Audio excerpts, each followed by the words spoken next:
से निराश होकर वापस लौटना पड़ा। नंबर 2 पर है यागंती उमा महेश्वर मंदिर। यह मंदिर आंध्र प्रदेश के कुर्नूल जिले में स्थित है। इस मंदिर की खास बात यह है कि यहाँ एक नंदी जी की मूर्ति स्थापित है, जिसका आकार लगातार बढ़ता ही जा रहा है। ऐसा माना जाता है कि एक दिन नंदी जी की यह मूर्ति जिंदा हो उठेगी और उसी दिन दुनिया में एक भयंकर महाप्रलय आएगी और कलयुग का अंत हो जाएगा। यागंती उमा महेश्वर मंदिर में स्थापित नंदी की मूर्ति का आकार हर 20 साल में करीब 1 इंच बढ़ जाता है।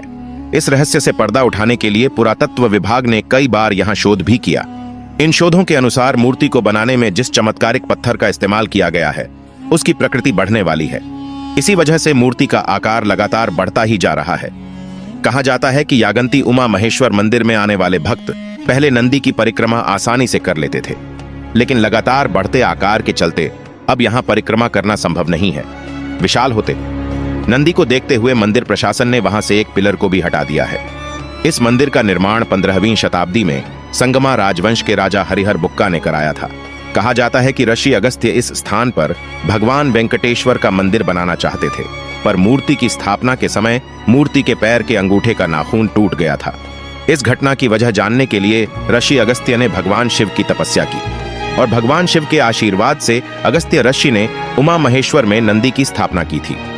इस अंती उमा महेश्वर मंदिर परिसर में एक छोटा सा तालाब है, जिसे पुष्कर कहा जाता है। इस पुष्कर में लगातार नंदी के मुख से जल गिरता रहता है। मान्यता है कि ऋषि अगस्त्य ने पुष्कर में स्नान करके ही भगवान शिव की आराधना की थी।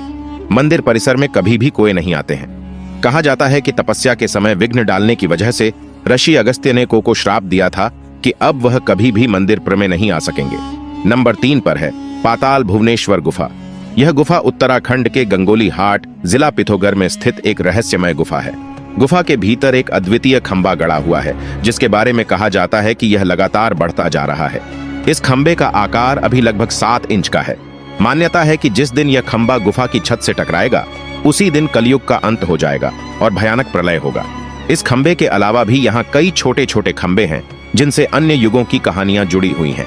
इस गुफा का उल्लेख स्कंद पुराण के मानस खंड के 103 अध्याय में भी मिलता है। यह गुफा धरती से 90 फीट और समुद्र तल से लगभग 1350 मीटर की ऊंचाई पर स्थित है। यहाँ स्थित सैकड़ों मूर्तियों और खंभों का रहस्य आज तक कोई नहीं जान पाया है। इस क्षेत्र को महादेव जी की रहस्यमय नगरी के नाम से जाना जाता है। गुफा में प्रवेश का रास्ता बहुत सकरा है और लगभग 100 फीट नीचे की ओर जाता है। अंदर कई गुफाएं एक दूसरे से जुड़ी हुई हैं, जिन्हें चूना पत्थर ने पानी के प्रभाव से काटकर बनाया है। यहाँ पहुंचने के लिए मंदिर के अंदर पानी की धारा से होकर गुजरना पड़ता है। किंवदंती है कि यहाँ पांडवों ने तपस्या की थी और कलयुग में आदि शंकराचार्य